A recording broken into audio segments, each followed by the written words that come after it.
Good evening, everyone. Welcome. Welcome to day 36 of our second session, Going Deeper. My name is Purnima Kirby, and it's a real pleasure to be here with you all today to dive into the topic of the left Vishuddhi chakra. So just a quick reminder, make sure that you do have your foot soak ready, some lukewarm water in a bowl, and a towel in case you want to wipe your feet afterwards. You should also have a little rinse, not a bucket, but something to rinse your feet with afterwards. And then you'll be good to go. If you are new to the course today, welcome. So nice to have you here. You can just put a little note in the chat and someone will be able to catch you up a little bit. If you're continuing with us, as always, welcome back. If you've missed a few sessions, you can always go to the website. There's lots of course materials there and also recordings of previous sessions. If you're looking for a mentor and you haven't had a chance to get one, it's not too late. You can request a mentor in the chat. You can also send an email to 21daymentors@gmail.com, and you'll be assigned a one-on-one mentor who will support you in your growth with Sahaja Yoga. So today, like I mentioned, we're going to be diving into the topic of the left Vishuddhi, which is a really, really fun one. We'll start with a short introduction to this topic. Then we'll have our foot soak with a guided meditation. We'll have a lecture from Shri Mataji, a brief video excerpt. And then we'll have another meditation with some beautiful live music, which I'm really looking forward to. We have a real treat tonight. And then we'll have a question and answer, as we usually do at the end.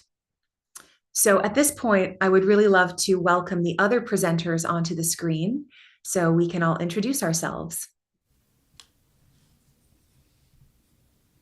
Hello, hello. Hello. So if you can both introduce yourselves, maybe we'll start with Heidi. Hello, I'm Heidi. I live in Seattle, Washington, up in the northwest corner. I used to be from the northeast. But anyways, I've been involved with 21 Days, helping with mostly with the mentor program. So we try to get with you connected pretty quickly, but sometimes it takes a little longer. And as Purnima said, if you asked and you didn't get someone, if you could maybe send that email. Sometimes it doesn't go through, and sometimes the communication between the mentor and you all sometimes gets a little missed. So we really love to hear if you've asked and you haven't heard. And I'll see you at the end of the program. Wonderful. Thank you for being here, and thank you for that reminder.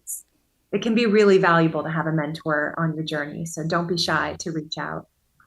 And Angela, do you want to introduce yourself and also tell us a little bit about the music that you're going to share later? Sure. Hello, everyone. My name is Angela. I live in the state of Maryland, very close to Washington, D.C., and now to the cherry blossoms that are in full bloom this week. And I'm going to be the musician for today. And I'm very happy to say that my friend Rahul Kumar, that you know very well, because he has been here participating in this program on the previous sessions, he composed or he wrote a poem for this topic that is very close to my heart. And I just put a very simple music that I hope you all like. And I'll see you then. Wonderful. Thank you both for being with us tonight. I got to hear a preview of that song right before the session, and it's really cool. So something to look forward to. All right, so we're going to be diving into the topic of the left Vishuddhi today. And let's take a moment to just remind ourselves where the Vishuddhi chakra is. I think we have a slide where we can just review. So as you can see, within our body, the Vishuddhi is in the throat area or the cervical plexus. And on our fingertips, it is the pointer finger. And we're focusing in specifically on the left side of this chakra. And the qualities when the left side is healthy is that we have a sense of self-worth and confidence. We are able to speak diplomatically and sincerely, and we have a sense of compassionate detachment. So we don't get so sucked into things that we kind of drown in our emotions. And we also have a feeling of connectedness and oneness with everyone around us. The Vishuddhi relates to our relationship to the whole human family. So when our Vishuddhi is healthy, our relationships automatically start to get healthier. So thank you for sharing that slide. We'll put that away for now. I want to just say a couple things, and then we're going to dive into our foot soak and see how we can deepen into a healthy left Vishuddhi. We've been introduced to this chakra mostly through this one affirmation that we've said a lot, which is, I am not guilty. I'm not guilty for anything at all. This is a really powerful thing for us to say, because when we remove guilt, which can really be like a huge baggage that can sit on this chakra. If you've ever heard the terminology having a chip on your shoulder, guilt is like, it's like that chip. Maybe it's like a whole luggage on your shoulder. And when we remove that, we free ourselves so much for our spiritual ascent, because guilt is how we hide. Guilt is an escape. And it has a very interesting relationship to ego, because if in our ego we are over bombastic or over boisterous, then if we hide in this kind of pocket of guilt that develops on the left Vishuddhi, we end up in this kind of inner tennis match where we haven't faced our problem. So then we repeat it, and then we feel bad again, and then we repeat it again, and we just get kind of stuck bouncing between the two sides of this chakra and the sixth chakra, and we never make it fully into the peace of the seventh chakra, or we're not able to really sustain that peace to a stronger degree. So the question may become, if I'm not guilty, then what am I? We're saying what we're not. So what we are is the spirit. What does it mean to be the spirit? The spirit is unwoundable. It's pure. It's loving. And actually the spirit, it's that divine spark within us, so it doesn't make mistakes. So when we're identified with our spirit, suddenly we have this sense of sort of being able to take a deep breath and observe the play of this. Okay, who is this person? Who is this Purnima? How is she doing? How can I support her? And you can kind of look at yourself with love and also with curiosity, and you can see your mistakes and correct them. Just like an artist who's drawing, if you draw a line that's not quite right, you can go ahead and erase it. What happens when we feel guilty is we kind of crumple up the drawing and throw it into the air, which is kind of over dramatic and not productive. So we're going to learn how to let go of the drama of guilt and start to allow this sense of being the spirit to permeate into our Vishuddhi. When the left Vishuddhi is healthy and when we no longer escape into guilt, suddenly we don't really have the option to do bad things for too long, because we know that we're going to correct ourselves. We see ourselves immediately.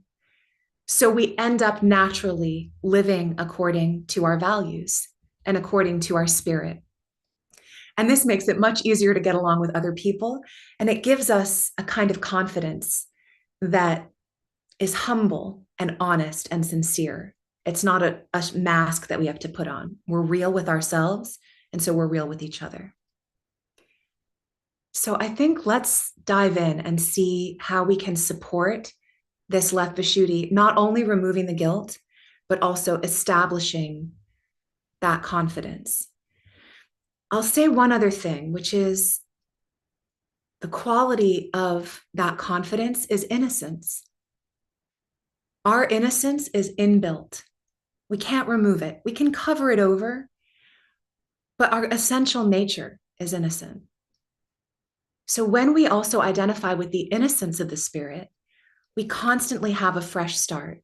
Every time we make a mistake, we have the opportunity to correct it because we're identified with our spirit and with our innocence.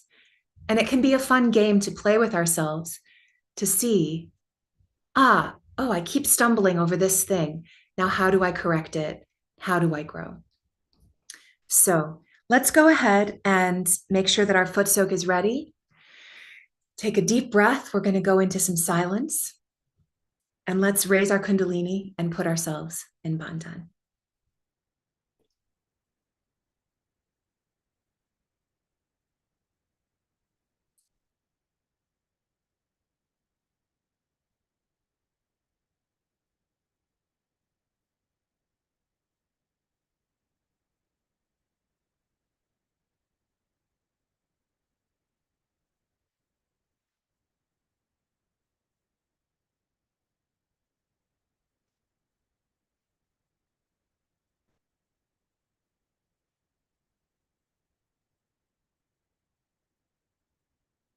We can make a bandhan over our foot soak, which is a clockwise circle, to activate the purifying qualities of the water and the salt.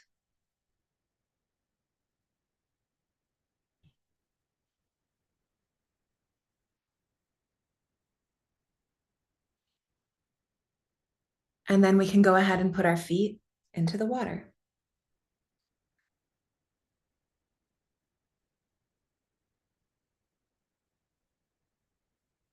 Let's take a deep breath and let it out nice and slowly.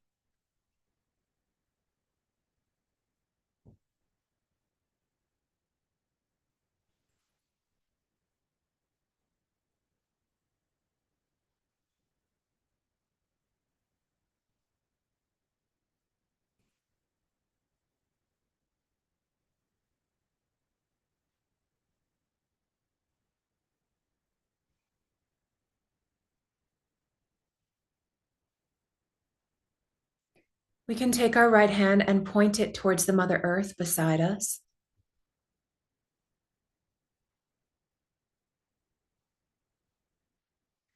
And just check in with your body and see if you're holding any tension, especially in the shoulders, but even in the chest or the lower back.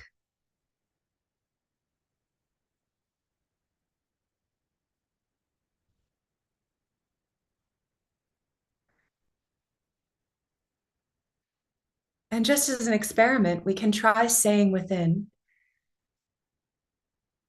I am not guilty. So even if you've noticed tension, say in your lower back, what if you say, with your attention there, I'm not guilty.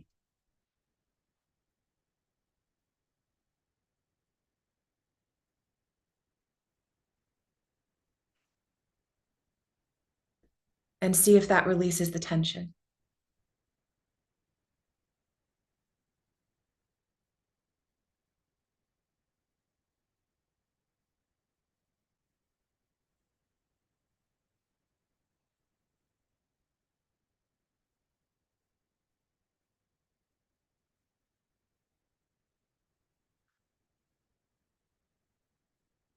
We can bring our attention to our first chakra, the Muladhara.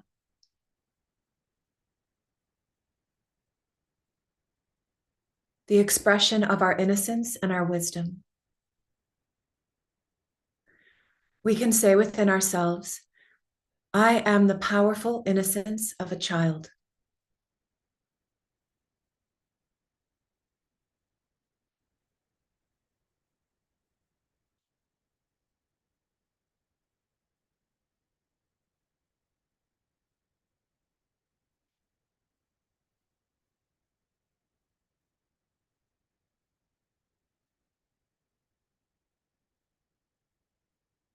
Again, just see, are you holding any tension?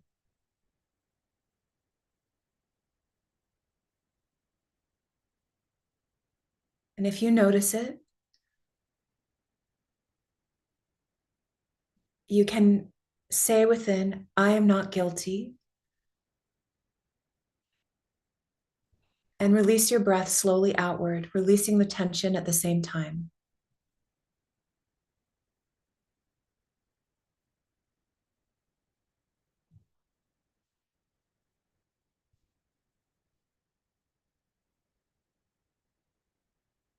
Often a major cause of guilt is a feeling that we have gone against our Muladhara chakra, that we've gone against our own innocence.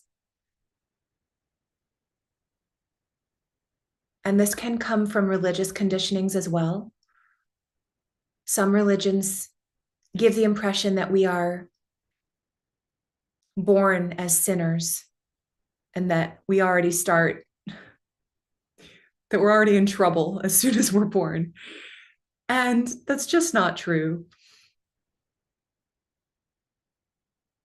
So it helps to have a kind of boldness and some healthy defiance of the idea that we're somehow damaged goods. We can say within, I am innocent. I have the powerful innocence of a child. That is my nature.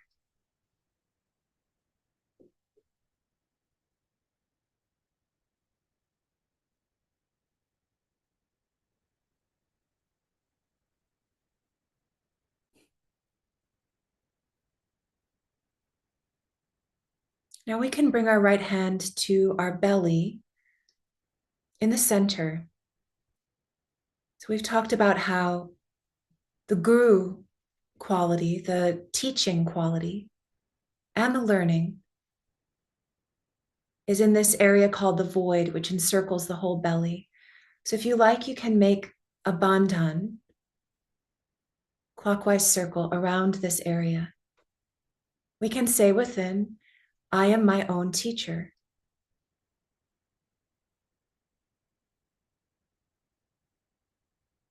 As I am my own teacher, I trust that I can correct myself. I am my own teacher. And as I am my own teacher, I trust I can correct myself.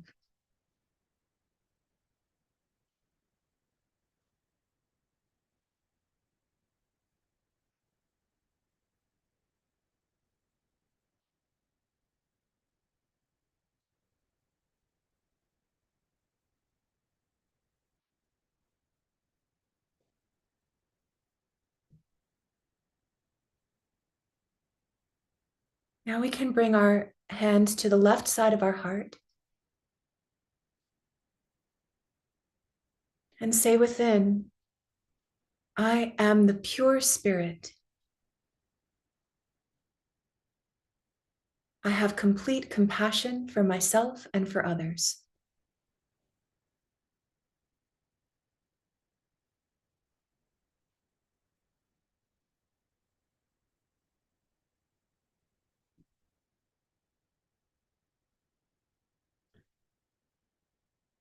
One of the qualities of the left Vishuddhi is that of announcement, of declaration.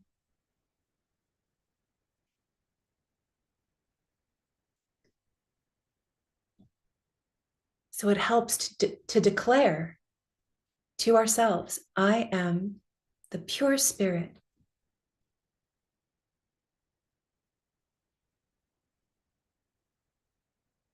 Which is pure love, infinite compassion.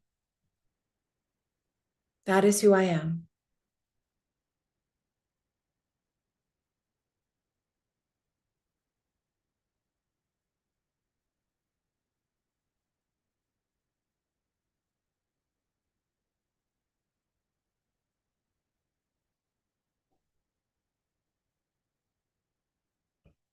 Now we can bring the right hand to the left side of the neck.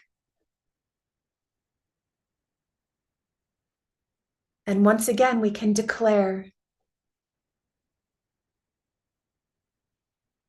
with self-confidence, with self-esteem, and with self-respect, I am not guilty for anything at all. If I make mistakes, I correct them, but I am not guilty.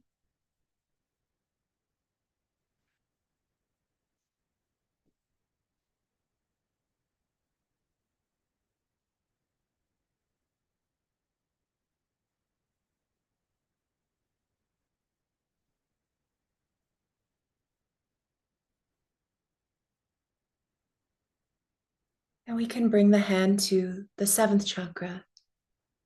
Gently massage the crown of the head. See if the cool breeze is flowing.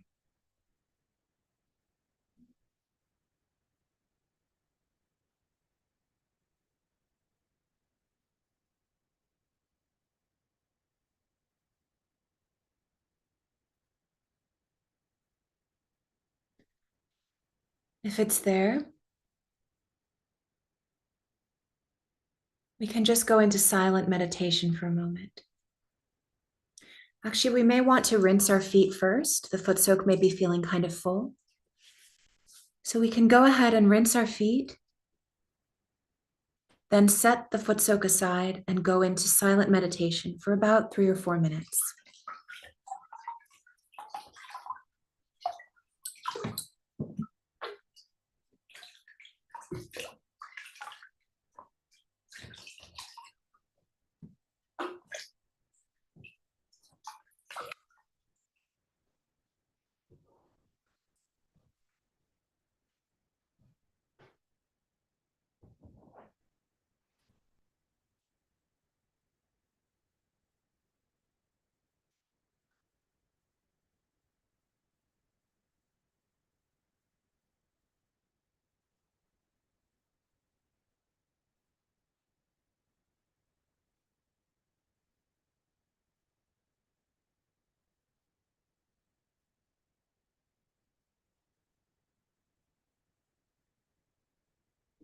If thoughts come or if tension builds up again, can just say inside, I am not guilty. I forgive.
If there's a lot of thoughts coming, you can bend your left arm at the elbow, pointing the fingertips towards the air,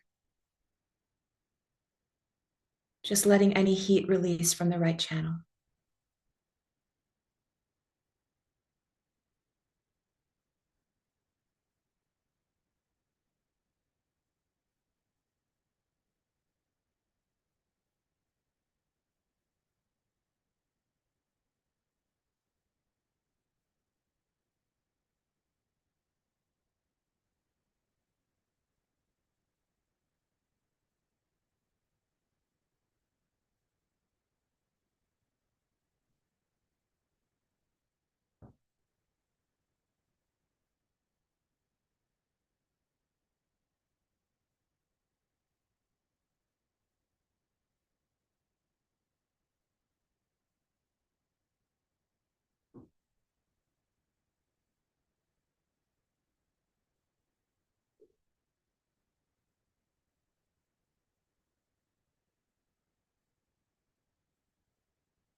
Can bring that left hand down. Just check in, see if the cool breeze is flowing above your head.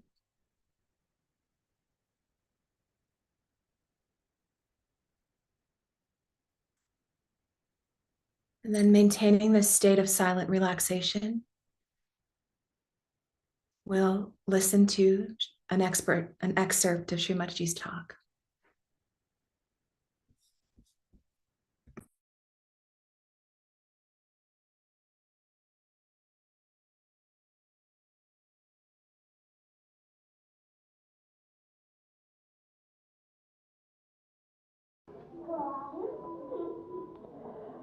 So we have to see for ourselves that what makes us guilty for small things is our own ego reacting against us and wants us to reconcile with what mistakes we have committed. Like some people feel guilty because they have said something they should not have said, or maybe because they have done something which they should not have done normally. May not be on a Sahaja Yoga basis, maybe something else also, very frivolous, like somebody spills, say, coffee, they feel guilty. Or somebody puts the knife on the other side, on the left hand side, then they feel guilty. I mean, such stupid things like that, which are regarded as norms in the society, and people start thinking that these norms are very, very important, as if they are something like a dharma, and you must maintain those norms. But these norms are man-made. Most of them are man-made. See, some of them are so stupid and so horrifying that I think in England I feel there are some which must be really completely squashed and finished, like shaking hands. It's a very bad thing, I think, is to shake hands with everyone. Because God knows what kinds of hands people are having, what kinds of vibrations they have. Now, when my husband has his reception, sometimes I have to shake hands with 700 people coming in and then 700 drunkards going out.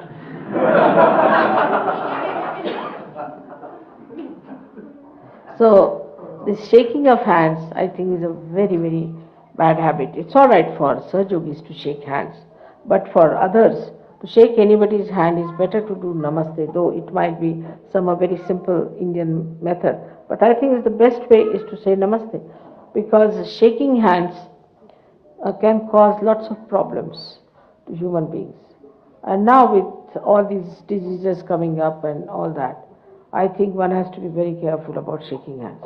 Worse than that is in France, I find, is like when you meet someone, you must kiss. You see, the worst habit, I tell you, horrible. But they do kiss you all the time. If you go there, I had very bad shocks to begin with. You see, anybody would just get you, kiss you here, kiss you there, and start looking at the person. Now with the fear of AIDS and all that, perhaps they might stop all that nonsense. But there is no need to do all that. It's not a very good way of wishing anyone. It doesn't show any respect in both the cases. When you shake hands also there's no respect, and even when you kiss somebody there is no respect. But if you say namaste means I bow to you, namaste. It's I bow to you. It's respect. And this is one thing we have to do, is to respect each other. But when we are not, then we feel guilty. And like that, you see, these all like thank you. If you have not said thank you to somebody, then we think we have done a big mistake. I mean, the amount of thank yous we do, get so much used to it that even if you see a statue, say thank you very much for your darshan. It goes on like that, you see, it's a bit too much. Too much thank you becomes a lip service or sorry. Nowadays, in our times, we used to say, I beg your pardon on the phone, but now people say, sorry, sorry, sorry. I mean, sorry for what? Just can't, that sorry goes into left Vishuddhi. If you don't hear, it's none of your fault. Maybe the fault of the telephone, maybe the fault of another person. So, without understanding what is there to be sorry, just go on saying sorry, sorry, sorry. feeling sorry for something is absolutely boring. And such a person can become extremely boring.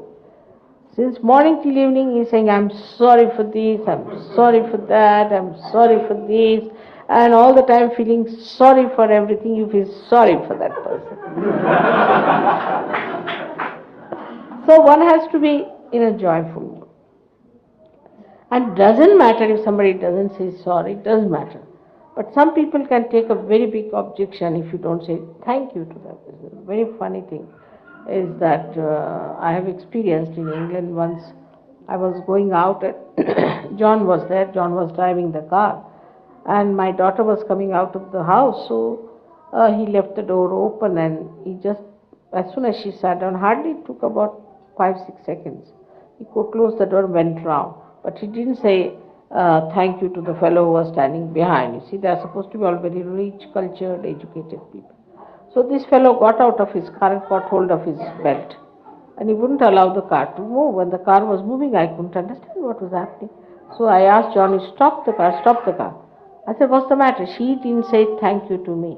This fellow would have been killed or something would have happened to him. Doesn't matter. He should say thank you. These are the funny norms that we have, so many of them, and sometimes we miss the point. Sometimes we miss the point because the whole thing becomes so mechanical. It is not mechanical. If you say thank you, it's a way of just even expression, your smile, your just a gesture can say that you are thankful to people for what they have done. But it is a norm which is created since long. They have dropped out so many things, like they have dropped out their tailcoats, everything. And I think too much thanking and too much feeling sorry should be dropped out. Either you go to the left or to the right. So the best thing now is, if somebody does something for you, all right, just a smile. Sometimes say thank you, all right. But not all the time teaching us, did you say thank you? Like one child told me, I don't want to go to their house. I said, why? Because I have to say thank you, thank you, thank you, thank you all the time. So children also somehow or other find it's very artificial. It becomes a lip service. And this lip service can go anywhere, and people start feeling very sorry for things like, I didn't send a Christmas card, so they feel sorry. Christmas card is not important. We must see why we have to send a Christmas card. Is to wish this person. Do you have that in your heart? Did you feel that from your heart? Once you start feeling from your heart, then you will never catch your left Vishuddhi. It's a very superficial way of avoiding the mistakes you have committed. Now supposing I have not done something which I should have done. Sometimes it happens. And I feel it in my heart, just feel it. I should have done it. And if I have not done it, then it gets corrected. Not only that, but for a Sahaja Yogi, it works. So to feel it in your heart, otherwise whatever is superficial, you shouldn't worry. You shouldn't worry, you are all yogis. You must know you are all saints now. So you don't have to worry about small things.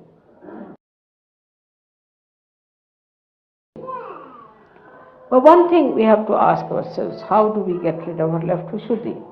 And when you start asking this question, why have I got left Vishuddhi? It is the surplus of your ego, as I have told.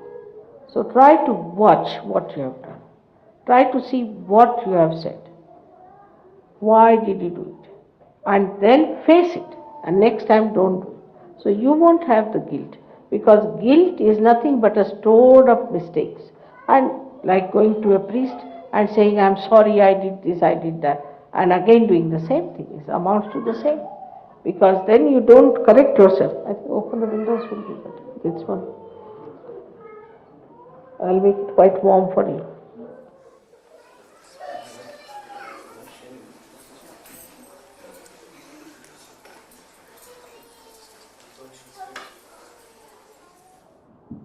Thank you. I am also English, I must say thank you.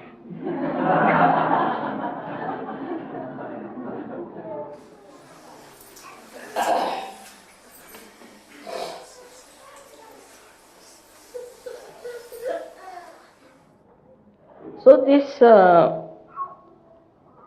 amounts to one thing, to understand what mistakes you have committed, what your ego wants to feel bad about it, and then do not store it up, face it up, and never do it again. Just be determined, I will not do it again, that's all. You have to just say, I will not do it again, whatever it is. Face up to it and say that I will not do it again. That's the best way you can manage your left Vishuddhi. There is nothing like we are English, we are Indian, we are this. We are all universal beings. And once you accept this, suddenly you jump into the state of collective consciousness, into the state of Virat. Once Virat opens out, left Vishuddhi is finished. If you are a part and parcel of the Virat, how can you make mistakes? How can you be guilty? Because it is the Virat who takes over. He is the one. Supposing now in your hand something goes wrong, you don't blame your hand for it. What you blame is the body. The body has the problem, and the body has to look after. The body takes over. It comes, repairs, looks after, circulates, whatever it is, pains or whatever it is. The suggestion comes from the whole body. It's not that the only finger starts feeling guilty. It's the whole body. In the same way, once you jump into that state of Virat, into the state where you feel I am a part and parcel of the whole, Vishuddhi should drop out. Left Vishuddhi should completely drop out. It has no place. It has no place. How can you alone feel guilty when you are part and parcel of the whole?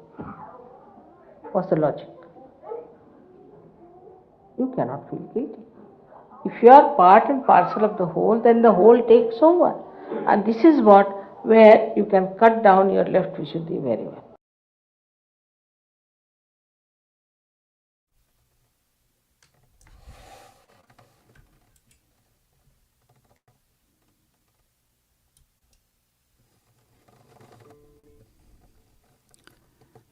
Let's close our eyes and meditate in silence for a little bit.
Of the divine, I am the light of love, pure and bright, pure and bright.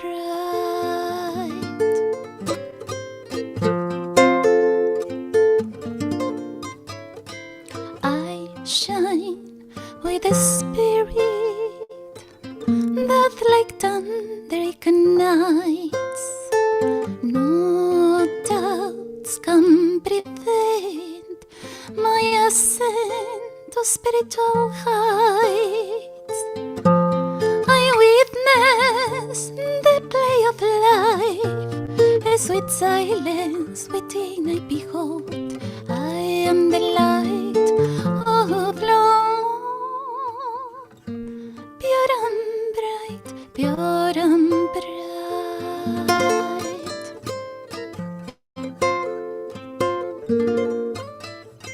Every moment is a learning where my spirit unfolds. I am thread in the tapestry, woven with grace, woven with love. I am part and parcel of the whole, in eternal embrace. I am the light of love, pure and bright, pure and bright.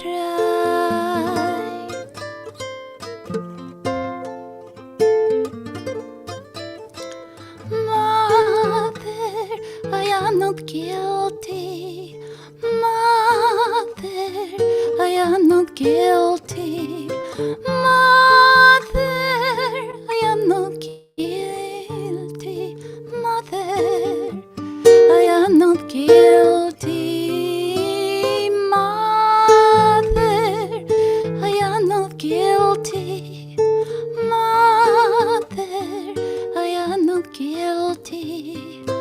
Mother, I am not guilty. Mother, I am not guilty.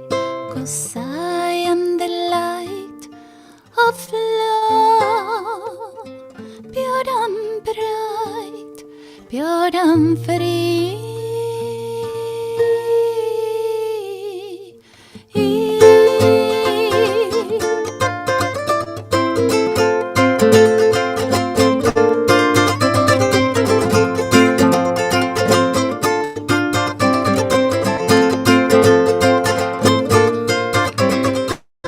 I am light, I am love,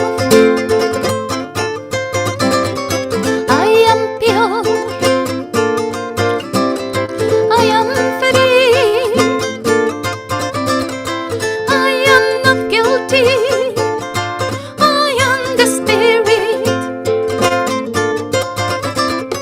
I am not guilty, the spirit I am.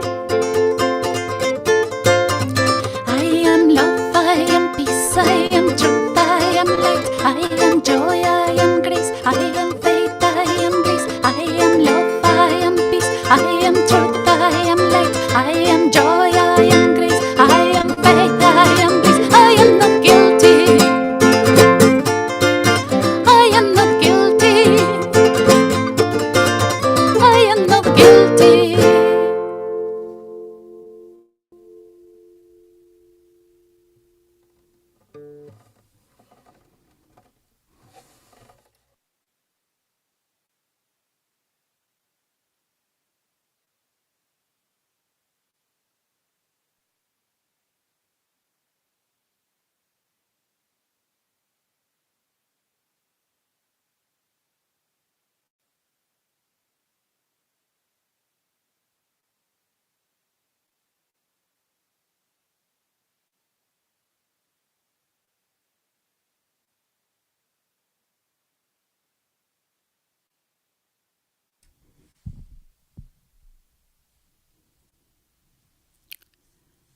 Mother, I am not guilty. Such a powerful and liberating affirmation that Shri Mataji advised us to say to heal our left Vishuddhi. After all, if we are the spirit, how can we feel guilty? So let's try to embrace this powerful and liberating affirmation from our heart.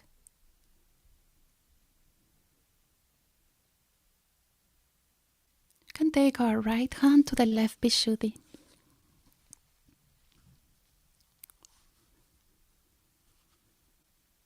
Just try to relax this area.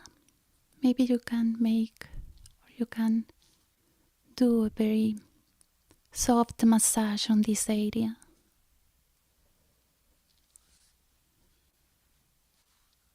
Just place your hand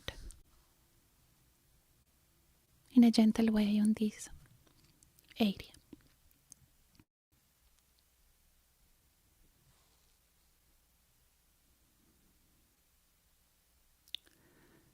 As we have learned, the Vishuddhi chakra has 16 petals, each one of them representing different qualities.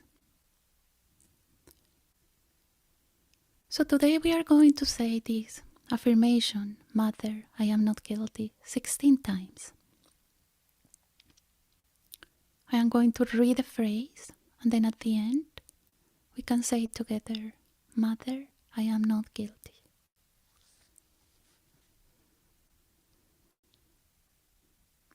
I am pure innocence and wisdom. Mother, I am not guilty.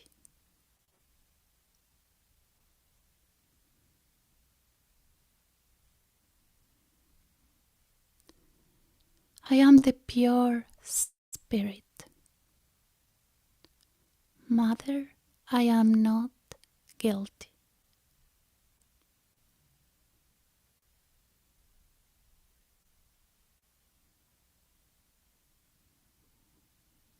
I have confidence in my own divinity. Mother, I am not guilty.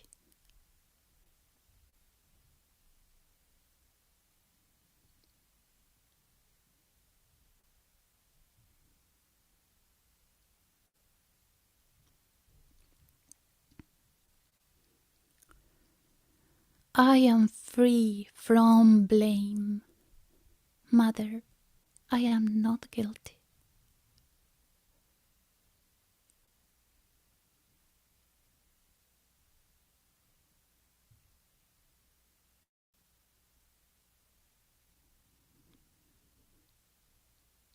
I do not condemn myself. I am free. Mother, I am not guilty.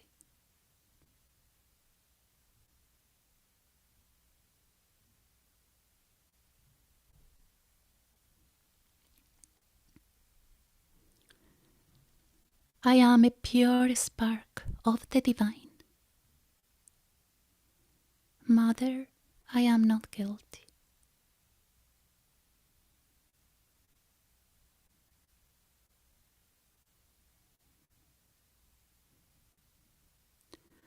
I am capable and willing to face my mistakes. Mother, I am not guilty.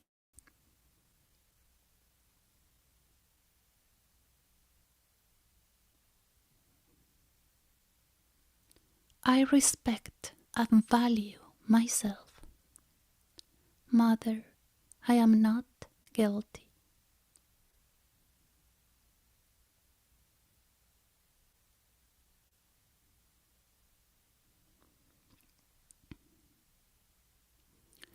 I see everyone with respect and purity. Mother, I am not guilty.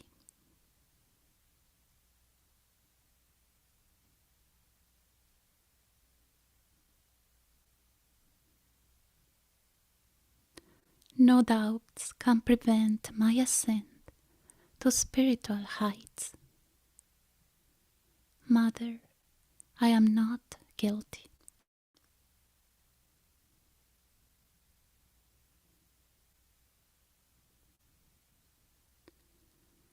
I feel joy in my heart. Mother, I am not guilty.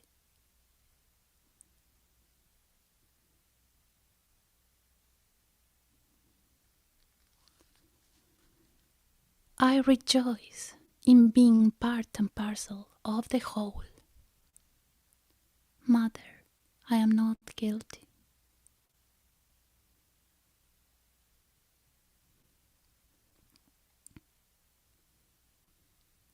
I deserve your love. Mother, I am not guilty.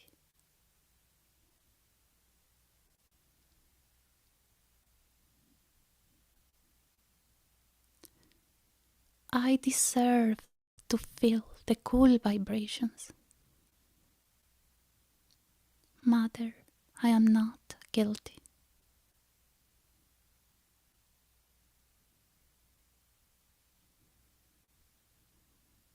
I am free, and I am forever grateful for this. Mother, I am not guilty.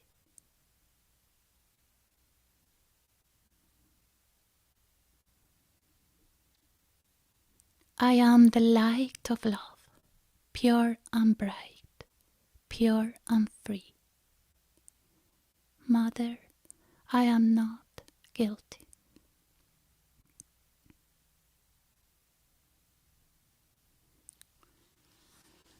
Now we can look at Shri Mataji's picture for 30 seconds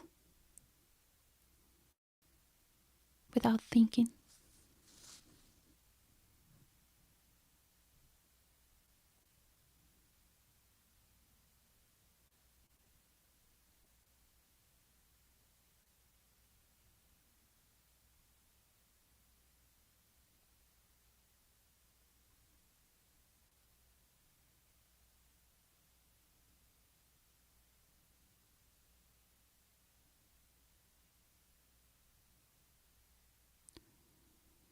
Now we can take our full attention to the top of the head. We are going to meditate here in silence.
can open our eyes.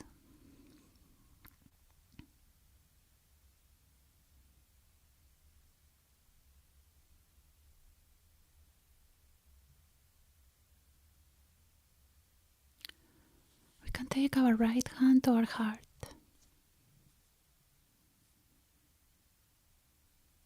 Thank you, Mother Kundalini, for allowing us to discover that we deserve to be here together,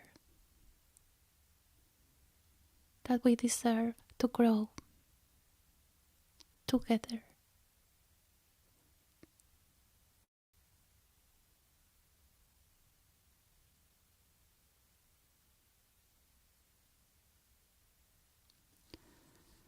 And slowly we can raise our Kundalini.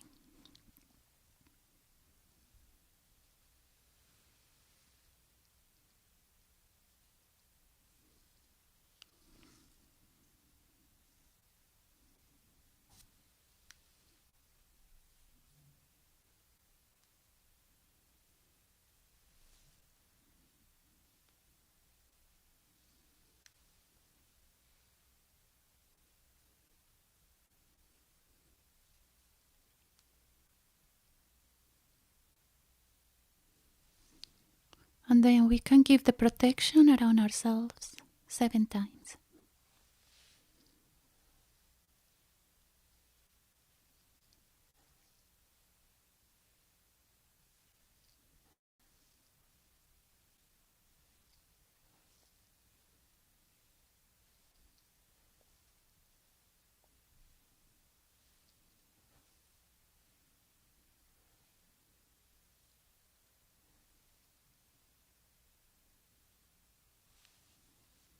Thank you very much. We can call back Purnima. Thank you, Angela, for that beautiful meditation, beautiful song. So we have a few announcements, and then we'll go into our Q&A session. So on Thursday, we are going to be exploring the right side of the Vishuddhi and how to express sweetness and inspiration with our voices.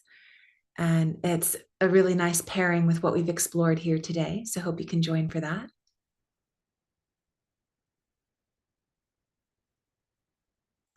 As a reminder, this is our weekly schedule. We have foot soaks on alternating evenings. So do join for those if you haven't had a chance yet. And as always, we've got our program resources available here on the site. As we said before, you can still request a mentor.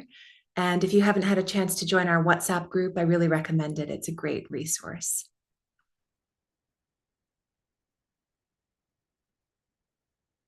And we do have a handout for the Vishuddhi chakra, which will be available on the website. It goes into more depth about what we've discussed here today. So you can download that and refer to it in your meditations.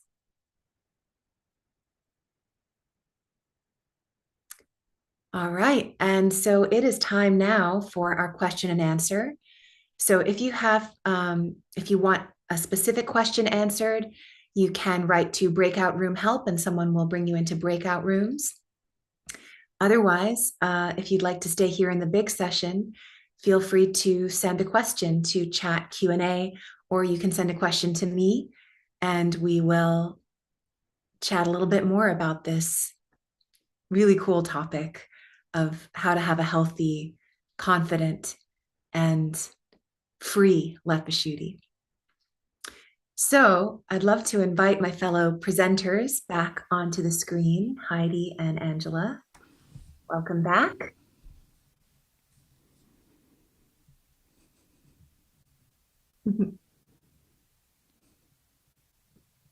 Oh, it feels so good to meditate on this topic and to get free of that guilt guilt luggage that can sometimes build up there. And I'm gonna ask the question first, even before checking the chat, because I'm just curious in her talk, Shri Mataji described how it's really easy to kind of feel guilty for something really silly, like using the wrong fork. But sometimes we feel guilty because we have actually done something wrong and we have to face it and correct it in order to be right with ourselves again. And I'm curious how you tell the difference for yourself when it's something frivolous, and how do you reset? How do you maybe if you have a recent example of if you've made a mistake, how you've corrected it so that you don't kind of go into that guilt hiding place. I'm curious for my own information because I'm it's something I'm still working on, to be honest. You want me to say something? Yeah, you can go first. I'm like a get rid of guilt expert in that I've had periods of time actually where there's really not guilt. So, I mean, it is possible. And it's usually when you really feel your connection, you feel like you're flowing. It doesn't even come in awareness. And that's a lovely state. But sometimes things happen that sort of push you a little bit over the edge, as they say. And sometimes it is serious things, you know. I mean, I feel like one thing that's very helpful is to not try to come up with a remedy right away. In other words, like if something happens, I kind of see it and I don't ignore it. And the other thing is that it's very important not to feel guilty about being guilty because it happened, you know, because you hear that it's hiding from yourself. And so you're like, oh no, I'm not supposed to hide from myself. You know, I'm supposed to face it. So then you can get guilt on guilt. So then you're like, no, no, no, not that. So what we'll do is we realize that when we say you're hiding from yourself is your spirit, which is like love and joy. So this mistake has sometimes clouded you over, and usually it's thinking about the mistake, but it's important to see mistakes because that's how we grow.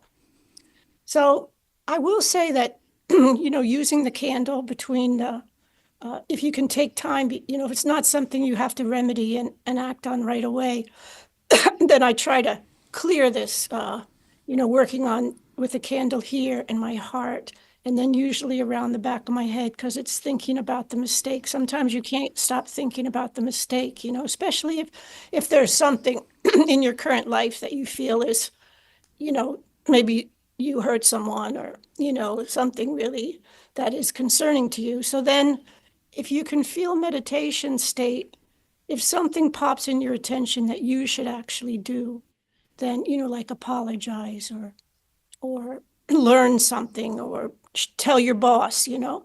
But a lot of times what I realized, which actually took me a while to really realize, is that when we have this connection to this Param Chaitanya, you know, as Shri Mataji said, you're part of the Vrat, then a lot of times the repercussions of the mistake are taken care of. That this energy, this divine energy can fix things that seem unfixable to us. And so sometimes I'll just pray, you know, like if there's any damage from this mistake, please, you know, please fix it. And, you know, sometimes something to say to someone comes in the moment, but I find if I think about things that I need to do to fix something, I never do it and I never remember it. It's just like all this thinking stuff. So that's kind of my way right now. Because things do sometimes push you over the edge, and then you got to work on your Vishuddhi a little more in your heart. I love that. I'm gonna borrow some of that. I love what you said about, I mean, first of all, I second what you said about the candle. It solves so many things. It's really satisfying to feel it. You can kind of hear it when you're holding it here, crackling away, it's just like gobbling up the guilt. But also what you said about if you're not sure how to fix a mistake, that you can kind of surrender it to the divine power. And even that can be worked out without us having to think it through too much. It's amazing, actually. It's very beautiful to see, and it probably works best of anything. Yeah. What about you, Angela? Yeah. You know what? I am kind of short in words after listening to Heidi. Because you said it all, Heidi. But in reality, you know, I think like everything in life, it requires practice. You know, it requires that you are in situations that you don't have a way out, than to surrender. And actually, mistakes are so good, being in situations where you are in front of mistakes is such a good practice to see how you react. Because imagine if life is all rose and, beautiful flowers and everything, you won't be able to correct yourself. But Shri Mataji was mentioning small things, right? Like, for example, you damage a carpet or something, and that gives you guilt, right? I am not very worried about these little things, rather than things that are maybe more psychological conditionings or something that are very difficult to sort out, right? Or for instance, you are not expressing anything, but you are thinking, and that makes you feel bad, right? Like, for instance, you have a problem with a person. You are not telling anything to that person, but you are having a face like smile, when in reality what you are feeling is so hurtful. So that is difficult for me, How can I address a person when I am thinking something bad about this person that makes me feel bad, guilty? So that is something that we have to be exposed to, and maybe learn to talk to that person, and of course learn to surrender. I think is the best thing. Yeah, thank you for saying that, because I think we shouldn't mistake saying I am not guilty for, like,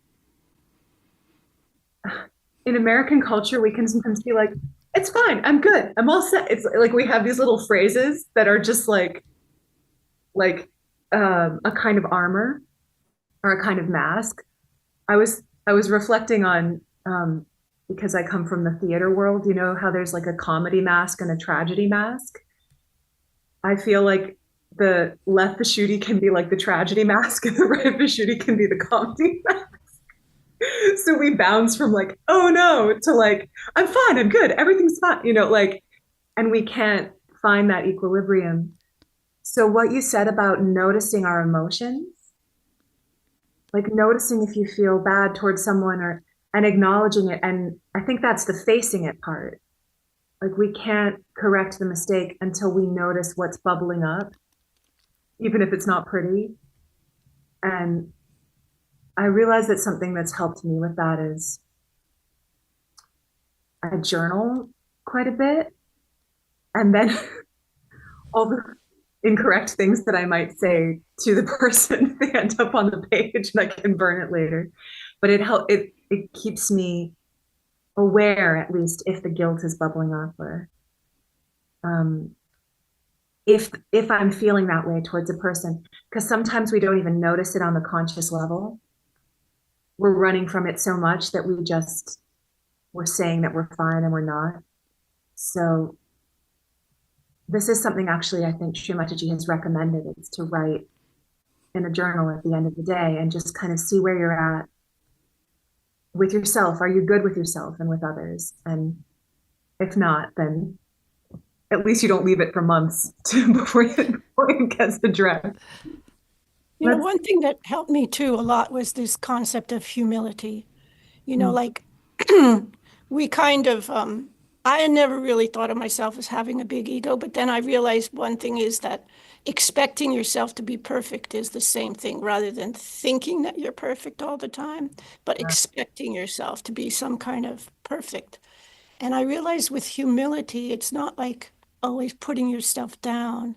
It's really accepting that humans, and you're a human, is in a phase of improvement, that we're not at the epitome of humanness or what's possible, the spirit. So it really helps with forgiving myself and like enjoying other people, because it's a lot of times in your mind is like you without realizing it, you expect people to act a certain way. If you can kind of, really develop humility where you like put your attention on loving people, it's a process that we're achieving in this meditation. So it's not like I'm, but it's a beautiful process to help us grow and enjoy more. Definitely. Yeah, I want to ask something more about that, but I'm just going to, before I keep asking my own questions, I'll just see in the chat. Someone is asking, Angela, where can people get your music? I think people really enjoyed that tonight. My music, well, I am just an amateur. I love singing and I need to practice more in order to maybe put the music out there. But I will People eventually. you have to Well, I will let you know later because I don't have any place right now. You stay have tuned. to watch this show But I again will, in I the will. recordings. It's my homework. Nice. Yeah, cool. So another question is like one thing we didn't speak about as much with the left Vishuddhi is how there one of the qualities of the left Vishuddhi is the pure relationships between us and other people. And one of the most precious and beautiful ones is the brother-sister relationship where you can have that kind of honesty and clarity that's totally straightforward. And I'm curious, since, you know, I think we've all been in Sahaja Yoga for a long time, but is that something that either of you has been on a journey, whether you've had could be a brother sister, maybe sort of sister sister, like a relationship where you've really felt that quality of the healthy left Vishuddhi expressed there, that friendship, that purity of a relationship, and what does that mean to you?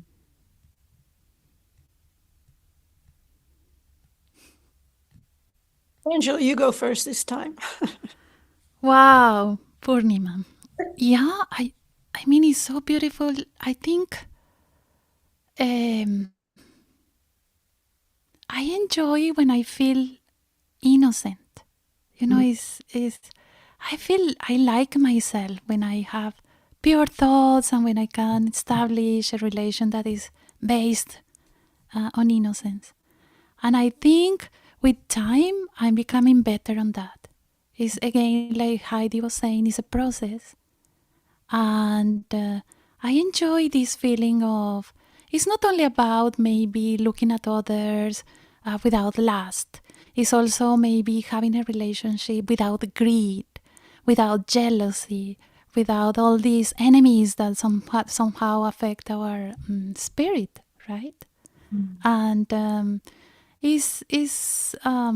am really grateful to Shri Mataji for teaching us that, because in the West we are not aware of this concept of being um, in relationships with others that are based on innocence. So for me that was something totally new. It was something that I've learned with time, and I would say every time gets better and better, in which the relation that I have with others is based on purity at all levels. I do feel like that's some concept that I didn't really have before Sahaja Yoga. You know, like, I mean, I had a very nice father. He was very respectful. And I had some, friends that, good friends that were just friends. But, male friends and girlfriends. But I feel like Shrimataji talked a lot about the brother sister and relationship and seeing that way, and I can see that there were still like times, certainly in my generation, where you'd be very intimidated by a man, as being, my father wasn't like that, but in the workforce, or now you see some competition between men and women, and some also, in the shows, it's very, you know, flirtatious or whatever. So I think knowing that you can have this kind of relationship, that it exists, and it is really the most natural way and the most way to enjoy people in the world is really was really a breakthrough for me. And I feel like that's, really a wonderful way to achieve what Angela described, where you can really enjoy the world without these intimidation or competition or any other, feelings. Yeah, it's interesting to hear you speak about the before and after for each of you, because you're right. I would say like Western culture and American culture, maybe very few cultures actually have this real uh, celebration and honoring of a pure relationship and a honest, innocent, kind of equal relationship like that. And I had this kind of reverse experience where, because I was born in Sahaja Yoga, my early experiences were of very innocent relationships and, just being with a bunch of other kids. And even in Sahaja Yoga, as I got older, I felt there was that mostly a sense of protection and a sense of just people not looking at each other sideways, like just what you see is what you get, and everyone is there for their spiritual ascent. So there's that um, grace between people of like not only protecting your own innocence, but having a sense of respect and concern for each other's spiritual well-being. So there's, even like what she said in the talk about, greeting each other through namaste, like you give each other the respect of a little bit of space that actually makes the innocent love grow. But I kind of got a shock when I would go to non-Sahaj spaces and I would see people operating in a different way. And like, I think I sort of developed a like,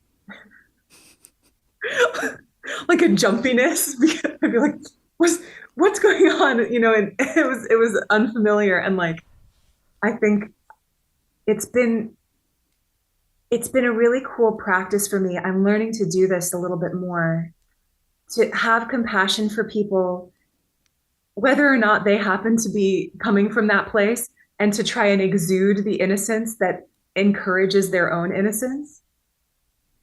And to be like, what if this is a brother-sister relationship? Or like, what if this is a pure relationship? How would that feel? And it's funny because occasionally I feel like it gets through, and then the person also receives a sigh of relief of like, oh, we don't have to have an agenda, we can just be people. Like, that's a relief. Like that's less stressful. So yeah. Do either of you have questions on the topic or something else to say about the left Vishuddhi? Something that's bubbling up for you? Well, I remember when I was a child, I grew up in a Catholic family. So I used to go every Sunday to the Mass with my parents. And there was a prayer that we used to say that is totally contrary to what we were saying today, right? The prayer was about saying, I'm guilty. And it's true. You see Purnima's face. Yes, I said that for so many years. And then I like to say this because previously I did another program on the left Vishuddhi, and I think it's important to say that because I said that for so many years throughout my childhood. There is a prayer that we say, repeat, I am guilty because I am a sinner. I love your face, Purnima. And then I remember coming to Sahaja Yoga. That was for me a revelation. That Shri Mataji said, well, you are not guilty. And I am like, really? Well, I said so many times I'm guilty, but now I am not guilty. So beautiful. I just remember that moment, and I had a similar face than the one that you had, Purnima, when I said this. I was like, oh, really? So it takes so much time because, when you are saying all these, when we are saying all these false affirmations that we are going to learn later on, right, about mantras and everything, when we say all these false and I would say, I want to say that for me it was very detrimental. It was very damaging to this energy center when I was saying, I am guilty. And it's like if you are having a chain around your neck, right? So when you say, I'm not guilty, you are just throwing out all these chains and breaking and discovering that life has colors and laughter and emotions and joy is a beautiful feeling when you are able to feel the counterpart of this guilt that normally you accumulate. Because I was saying I'm guilty like for years, every Sunday. Wow. That you're blowing my mind. Yes.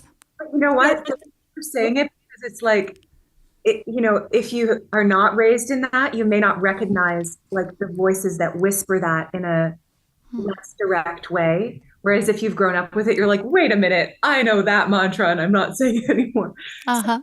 So, like secondhand, it can come to us from all these angles. So it's helpful to identify it and resist it. I was going to share two things. One is when I first started, actually, I wasn't raised in saying I was guilty. I was pretty, in a more relaxed type of Christian, I guess. But I didn't really feel guilty.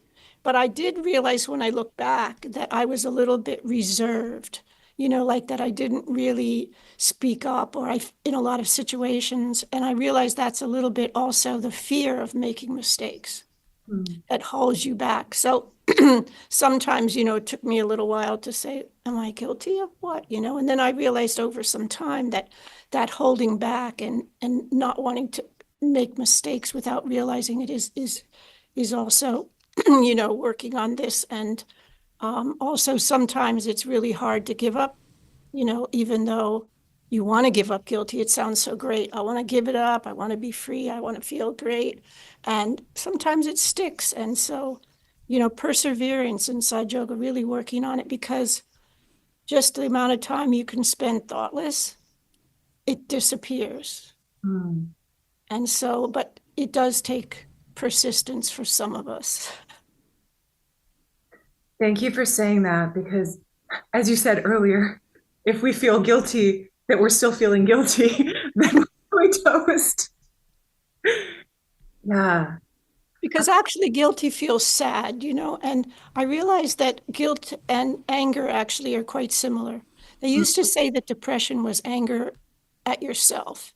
And I feel like that is, that was like psychology would say depression is anger turned inwards. And I feel with guilt, it's sort of similar. So it's important to buy into the idea of, I can get rid of guilt. I don't need it. It's not important, because we are sometimes raised that if you do something wrong, you're supposed to feel guilty.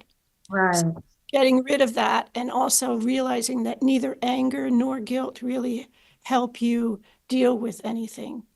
It kind of blocks you from saying the right thing, being more positive. And I've seen that a lot in life. So persistence is important for all of us. Awesome. I think maybe that's a good place to land. We'll commit to the persistence of I am not guilty. Now we go like this. No more shaking hands. Yeah, maybe a little bit less like French kissing on the cheek. Actually, there's one more thing I wanted to say, which is that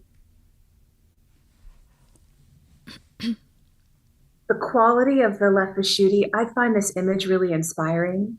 And we'll talk about it more when we get into mantras, but it's like a lightning strike, like there's electricity there. And I really love this word announcement and declaration. And when you said how we can be reserved, one of the most freeing things that Shri Mataji would say is, try it. Like people would be like, should we do this or should we do that? And she would say, try it. So I think that's also, speaking of persistence, that's another way to move out of guilt, is like, well, try something. If it's a mistake, it'll become clear and you can correct it. But I think when we get into this paralysis or this hesitancy where we can't move in any direction, that's also a sign of guilt. And in that moment, we should just be like the lightning, like just try something and then see where it takes us. Yeah, that is amazing, Purnima. That is the best treatment for the left Vishuddhi. Try something that is making you hesitant or maybe afraid or something. You know, when I came to this country, I am originally from South America, where we say this prayer a lot. It's even stronger than in America. So when I came to America, I heard this comfort zone, like, oh, I don't want to get out of my comfort zone. And I never understood that, like, what does it mean? Is insecurity, or you don't want to go out and do something to help yourself? So in my case, of course, doing the candle and everything, what had helped me a lot to improve this energy center is just try, say it. Nothing is going to happen. If you make a mistake, it's okay. Nothing is going to happen. So that helped me a lot. That is a very good treatment, Just say it, participate, sing in the 21 days, speak in English, say something in English, even if you have an accent. It's okay. That's perfect. Perfect stuff. Persistence. Thank you both so much for sharing your hearts and your experiences. And have a great rest of your night. Thank you, everyone. Bye-bye.